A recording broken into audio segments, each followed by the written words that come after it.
কিছু জিনিস ভাবলে মাঝে মধ্যে এত অদ্ভুত লাগে যে মানে আমার কোথায় জন্ম, আমি কোথায় হাঁটতেছি, কোথায় ঘুরতেছি, কাদের সাথে মিশতেছি, মানে সব কিছুই কেমন ড্রিমি ড্রিমি না?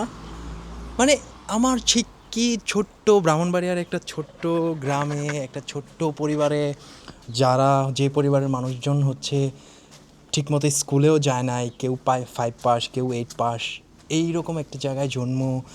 তারপরে আমি কোথায় কোথায় ঘুরতেছি, কত বিখ্যাত মানুষের সাথে মিশতেছি, মানে যেই সব ফিল্ম মেকারদের ফিল্ম দেখার জন্য মানুষ পাগল হয়ে থাকে, তাদের সাথে এক মুহূর্ত দেখা করার জন্য মানুষ কি কি না করে, তাদের সাথে সেশন করতেছি।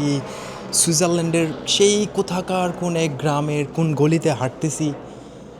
জীবন অদ্ভুত সুন্দর আসলে। সৃষ্টিকর্তাকে আসলে ধন্যবাদ দিয়া শেষ করা যাবে না। আমি অনেক অনেক বেশি কৃতজ্ঞ জীবনের প্রতি। এত সুন্দর, এত সব কিছু এত কমফোর্টেবলি আমি এক্সপিরিয়েন্স করতে পারতেছি, যেটা অনেকের হয়তো কল্পনা, অনেকের হয়তো স্বপ্ন থাকে সেই জিনিসগুলা। এটা একটা সুইস নেইবারহুড। এখানে এত সুন্দর ঘরবাড়ি, এত সুন্দর সব কিছু, এত গুছানো সবই আছে, শুধু মানুষই দেখি না। তো মানুষ কম, এবং এরা মানুষ কম না, আসলে মানুষ আছে, প্রয়োজন ছাড়া কেউ বের হয় না, হই হুল্লাড় করে না।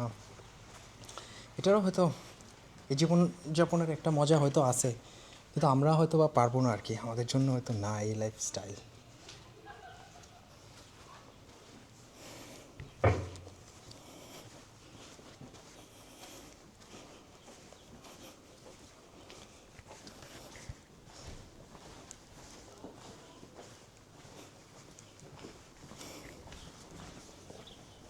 মানে একটা ময়লা আবর্জনা কোনো কিছু নয়, সব কিছু গোছানো। মানে মানুষ দেখা যেতেছে না, মানে যে এরকম এখানে কি বলে ইয়ে হয়ে যাবে। হ্যাঁ, এটা একটা ইন্টারেস্টিং জিনিস। এটা বোধ হয় উইন্টারের জন্য,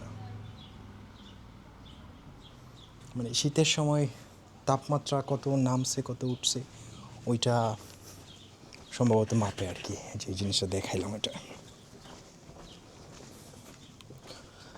অদ্ভুত রকমের সুন্দর, মানে এত গোছানো, আর মানুষগুলা এত ভালো। আমি জানি না সুইজারল্যান্ডের বাইরে অন্য ইউরোপিয়ান কান্ট্রির মানুষরা কেমন, তো এখানকার মানুষজন খুব ভালো, খুব ভালো। মানে আমি এখন পর্যন্ত কাউকে এক্সপিরিয়েন্স করি নাই ওরকম, যাকে আমি বলবো যে সে ভালো না, বা তার আমার সাথে বাজে অভিজ্ঞতা হয়েছে, এরকম কোনো কিছু ঘটে নাই। আমি একলা একলা হাঁটতেছি, ঘুরতেছি, আবার আমার যারা বন্ধু তাদের সাথে হাঁটতেছি, ঘুরতেছি বিভিন্ন দেশের। একদম অদ্ভুত সুন্দর এক্সপিরিয়েন্স। এটা একটা হাইওয়ের মতো রোড, সবাই হাইওয়ের দিকে যাচ্ছে। এখানে একটু জোরে গাড়ি টাড়ি চলে, শহরের ভিতরে তো এত আস্তে চালায়। শহর বলতে আমি যেই টাউনটাতে আছি এই মুহূর্তে, লোকার্নোতে, ওখানে খুবই আস্তে আস্তে গাড়ি চলে, এবং মানে কোনো হর্ন শুনি নাই এখন পর্যন্ত। এই যে এতগুলো আমি ভিডিও বানাইলাম, আমার কোনো ভিডিওতে কোনো গাড়ির হর্নের শব্দ শুনছেন?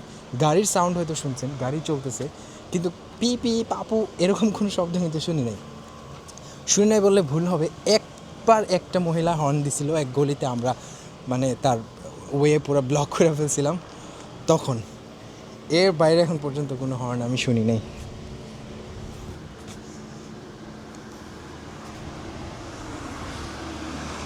হাঁটতেই ভালো লাগে, দেখতেই ভালো লাগে, এমনিতেই সুন্দর।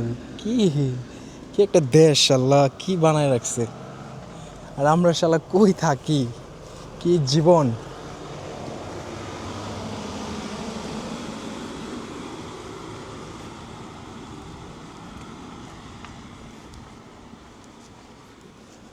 এর আবার একটু ধার্মিকও আছে মনে হয় ভালোই, জায়গায় জায়গায় এরকম চার্চের জিনিসপত্র দেখা যায়।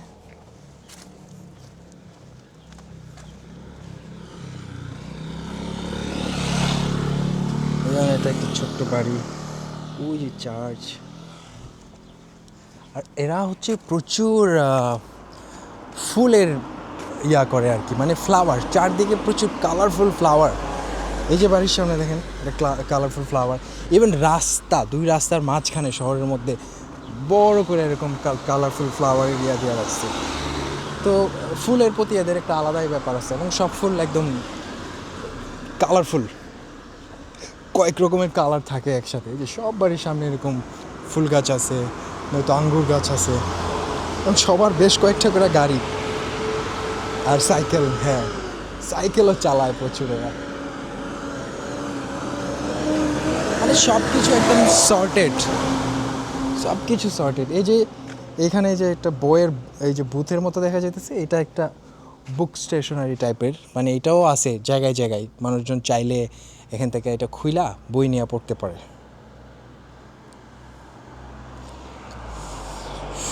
Amazing, amazing. Thanks God, thanks for everything.